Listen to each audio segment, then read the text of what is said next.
Hello all, ఇవాళ మనం ఇడ్లీలోకైనా రైస్లోకైనా super టేస్టీగా ఉండే వెజిటబుల్ సాంబార్ ఆంధ్ర స్టైల్లో నేను ప్రిపేర్ చేసే మసాలా పౌడర్తో ఎలా ప్రిపేర్ చేయాలో ఇప్పుడు చూసేద్దాం. నెల్లూరి నెరజానా నే కుంకుమల్లె మారిపోనా, నువ్వు స్నానమాడ పసుపులాగా నన్ను కొంచెం పూసుకోవే,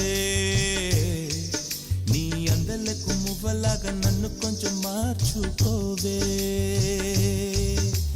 నెల్లూరి నెరజానా నే కుంకుమల్లె మారిపోనా, నువ్వు స్నానమాడ పసుపులాగా నన్ను కొంచెం పూసుకోవే, నీ అందలకు మువ్వలాగా నన్ను కొంచెం మార్చుకోవే.